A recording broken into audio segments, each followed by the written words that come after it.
Good morning, everyone. How you all? Fine? Okay, great. Students, tell me something that how do you feel when a new student comes in your class? How do you feel about that child? You're very anxious, you want to know about more about that girl or a boy, whosoever is new in your class. You want to be his or her friend, you want to know more about that child. So the story we are going to discuss today, it is very much relevant to this thing. The name of the chapter is a French lesson, and in this chapter, what do we discuss? We will discuss about a girl, the main character of the story. And the main character of the story is Sarah Crewe, who is a British girl born in India and went to boarding school in England. So what happened there? When she entered in the school, क्या होता है? All the children heard a lot about Sarah. That the name of the new girl, name of the new child is Sarah, and she had a maid whose name is Margaret. And you know, when she entered in the class, क्या होता है? All the students started doing discussion about new student. They were looking at her, though she was not pretty enough, but they want to look at that child. They were looking at the girl again and again. And you know, Sarah was very confident. उसको बिल्कुल भी she was not ashamed कि उसको सारे बच्चे इतने ध्यान से देख रहे हैं. She was very confident. She was looking at the students in the class as well. वो भी देख रही थी उनको. And she was waiting for the instructions. Next is Miss Minchin. Miss Minchin is a class teacher. And when she entered in the class, she introduced Sarah to other students. और वो क्या कहती है कि she is a new girl in the class and you have to be very cooperative. You have to be very nice. बाकी बच्चों को instructions देती है. And then she called Sarah to herself, अपनी तरफ बुलाती है. And she said that his father, उसने क्या रखा है? एंगेज की है एक French maid so that she would be fluent in French. Her father wanted her to learn French because her mother was French. But Sarah क्या reply करती है कि आई थिंक मेरे पापा ने उनको इसलिए रखा है मेरी मेड बिकॉज मुझे वो पसंद आएंगी. जो सारा होती है उसकी मदर जो होती हैं वो बर्थ देने के बाद उसको उनकी डेथ हो जाती है. जब उसका आंसर सुनती है मिस मेंशन, हर क्लास टीचर, तो उनको ये लगता है कि what do you think things are done for your good. जो आप चीज़ें तब इस वजह से की जाती हैं, इस चीज़ें इसके लिए एंगेज की गई हैं क्योंकि आपको अच्छा लगे. It is not true. उन्होंने, आपके फादर ने फ्रेंच मेड रखी है so that you would be able to learn French. But I am of the view कि you don't want to learn French. तो वो क्या कहती है? एक फ्रेंच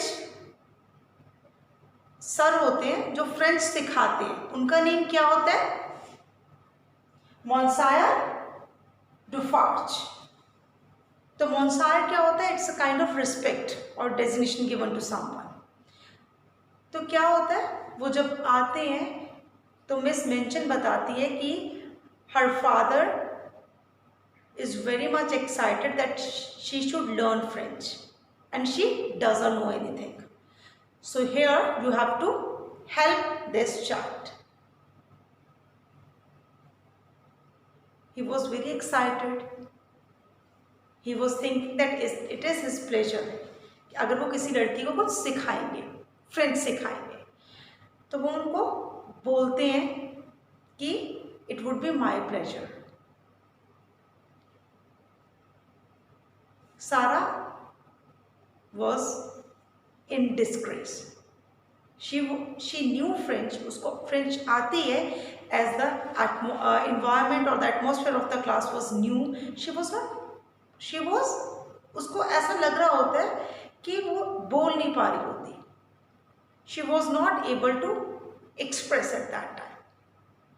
लेकिन जब वो फ्रेंच में बोलने की कोशिश करती है इन अ वेरी सिंपल वे, जो मॉन्सायर डिफार्ज होते हैं वो क्या होते हैं, वो बहुत इम्प्रेस हो जाते हैं। The way she was speaking English, the way she was speaking French, वो फ्रेंच ऐसे बोल रही होती है जैसे कि वो इंग्लिश को लिखती और पढ़ती है। As her mother was French and it was very simple language for Sarah, but she was not able to express. जब मॉन्सायर देखते हैं, डिफार्ज देखते हैं कि she is very much good in French, she is speaking French in a very simple way beautifully, तो वो ma'am को बताते हैं कि मैं उसको और ज़्यादा क्या सिखाऊं, as she is fluent enough, she is speaking French very nicely. और वो मॉन्सायर जो डिफार्ज होते हैं वो खुद फील कर रहे होते हैं कि जैसे वो अपने नेटिव प्लेस में हो।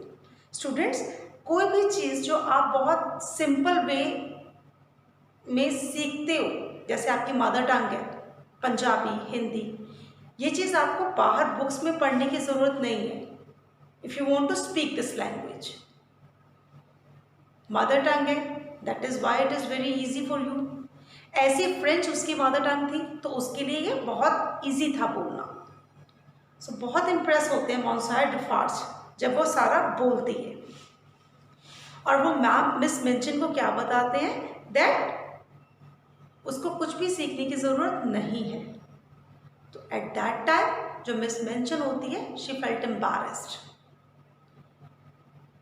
एंड व्हेन सारा स्पोक फ्लुएंटली, तो जो मिस मिंचन होती है उनको वो समझ ही नहीं पाती है, बिकॉज मिस जो मिंचन होती है she knew nothing about French, उनको कुछ भी नहीं पता होता फ्रेंच के बारे में। और सारा ने ये सब चीज़ें बुक्स में से नहीं सीखी होती, ये उसको आती है, because her father spoke with her mother in French. जब मिस मिंशन को पता लगता है कि she is very fluent, she was not confident at that time whenever she tried to express herself, वो कॉन्फिडेंट नहीं थी, तो उन्होंने ऐसा एज्यूम कर लिया कि she doesn't know anything about French. लेकिन जब वो फ्रेंच बोलती है इन अ वेरी सिंपल वे, उसका एक्सेंट इतना अच्छा होता है, नाइस होता है, सिंपल होता है, मॉन्सायर इम्प्रेस होते हैं, तो जो मेंशन होती है बहुत एम्बैरेस होती है और उसको गुस्सा आता है। किस पे? उन बच्चों की तरफ, बच्चों पे जो कि क्लास में डिस्टर्बेंस क्रिएट कर रहे होते हैं, हंस रहे होते हैं behind there French grammar books, और उसको बहुत ग्रज फील होता है, गुस्सा आता है अपने आप पे कि उसने न्यू पीपल के बारे में क्या सोचा, क्यों सोचा ऐसा। So what lesson do we learn from the story? कि वी शुड हैव पेशेंस। किसी भी चीज़ के बारे में जजमेंट बहुत इजीली पास नहीं करनी चाहिए। What lesson do you learn from the story? That patience is the companion of wisdom. I hope you all have understood the main idea and the story of the chapter. Thank you.